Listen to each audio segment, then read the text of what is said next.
Leo tukiwa tumefungua shule kwa watoto wetu, nimeona kwamba ninacho cha kuleta kwenye jamii kwa sababu tunao wajibu huo kurudisha kwenye jamii. Kwa hiyo nimekuja kuwaletea watoto zawadi ambazo Mungu amenijalia. Kwa hiyo nilianzia kitengo maalum cha viziwi pale shule ya walemavu wasiosikia, ambapo shule ya msingi Chuda, ambapo niliweza kusaidia madaftari, kalamu na penseli. Najua watoto wale wanatoka majumbani, lakini watoto wengi wale ni watoto ambao ni yatima, lakini pia ni watoto wanaolelewa na ndugu, kwa maana kwamba mama mkubwa, shangazi, bibi na kadhalika. Na wengi ni ukisikia historia pale aidha wamefiwa na wazazi na kadhalika kutokana na sababu tofauti tofauti. Kwa hiyo nikaona kwamba basi kile ambacho Mungu amenijalia kwa kufunga huu mwaka, lakini na kuanza huu mwaka mpya 2026, basi nije niungane na watoto wetu wale kwa sababu ni watoto wetu wote. Lakini pia nikaona si vibaya nije nyumba ya furaha hapa Raskazoni, ambapo tumetoa zawadi. Nilianza kwa kuuliza kwamba kunahitajika vifaa gani, na sister aliniambia kwamba wanahitaji mabegi ya shule, soksi, nguo za ndani na pads, ambazo kwa namna Mungu ameniruzuku nimefanikiwa kuleta vyote hivyo. Kwa hiyo sisi kama jamii tunao wajibu wa kuwafikia hawa watoto, kwa sababu watoto hawa ni watoto wetu wote.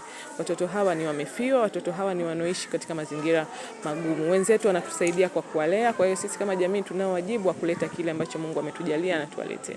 Lakini pia wanayo changamoto ya bima ya afya, ambapo mimi peke yangu siwezi, mbunge peke yake hawezi, kwa sababu bima ya afya ni 50,400 kwa mtoto mmoja. Kwa hiyo tunaweza tukajishika, tukajichanga kama jamii, tukachangishana, basi tukaja tukawalipia watoto japo wachache, ili wanapopatwa na changamoto hizi za matibabu iwe rahisi. Kwa sababu kumbuka, mpaka mtoto anakuwa yatima amefiwa. Na mara nyingi ukiangalia wanakuta amefiwa ni kutokana na wazazi wamekufa na maambukizi ya virusi vya ukimwi. Kwa hiyo unakuta watoto wanakuwa na magonjwa nyemelezi mara kwa mara. Kwa hiyo safari za hospitali ni zipo za mara kwa mara. Kwa hiyo kwa matibabu ambayo ya kawaida tu ukienda hospitali mtoto anatibiwa 20,015, si rahisi kwa mtoto ambaye anatoka kwenye kituo cha kulelea watoto kupatikana hiyo 20,000 kwa mtoto mmoja, 30 kwa mtoto mmoja. Kwa hiyo sisi kama jamii tukiwapatia bima afya, kwa sababu inatumika mwaka mzima, itakuwa ni rahisi kwao kuweza kutibiwa. Kwa hiyo niombe jamii, huna mchango wa fedha kuleta, basi lete chochote kitawasaidia. Watoto hawa wanaenda shule, wanahitaji kula, wanahitaji kuvaa, wanahitaji kulelewa. Kwa hiyo chochote ambacho Mungu amekujalia, basi tuone jamii tunaguswa kwamba hawa ni watoto wetu, leo tupo hai, hata sisi watoto wetu wanaweza kuja kuwa yatima na wenyewe wakahitaji msaada. Tunawashukuru viongozi wetu kwa sadaka yenu mlioleta.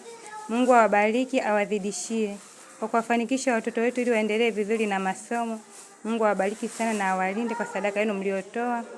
Pia tunaomba watu wengine ambao mnaoguswa, karibuni sana katika kituo chetu cha nyumba ya furaha hapa Tanga Raskazoni. Yeyote anayeguswa tunamkaribisha muda wowote. Karibuni sana na tunawapenda sana. Tunawashukuru sana, asanteni, mmekuwa wadau kwa ajili ya watoto hawa ambao wana mahitaji maalum. Yaani mmefanya kitu ambacho ni hitaji kwa watoto wetu hawa, kwa sababu miongoni mwao unaweza ukakuta anatakiwa daftari 6 amekuja na 2, anatakiwa daftari 7 amekuja na 3.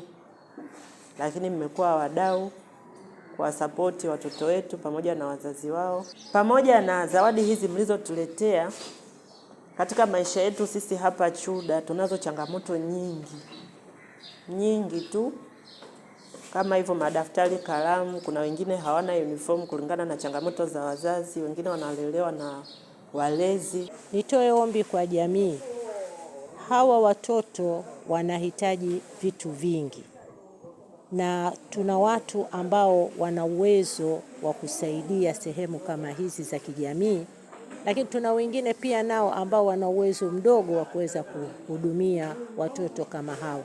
Niombe sana jamii, tufikirie tunapoona watoto wetu, basi tuone na watoto wa wenzetu ambao wana mahitaji maalum. Vile tunavyopata, basi tuweze kugawa kuja kusaidia kwenye vituo hivi vyenye watoto wenye mahitaji maalum. Mimi nichukue nafasi hii kumpongeza sana diwani huyu kwa sababu tumeanza mwaka vizuri, ametuheshimisha katika kata ya Central. Kwa ajili hiyo sasa ni waombe wadau wengine na waiga mfano wake, ili waweze kusaidia katika vituo vingine kwa hawa ambao wana mahitaji maalum.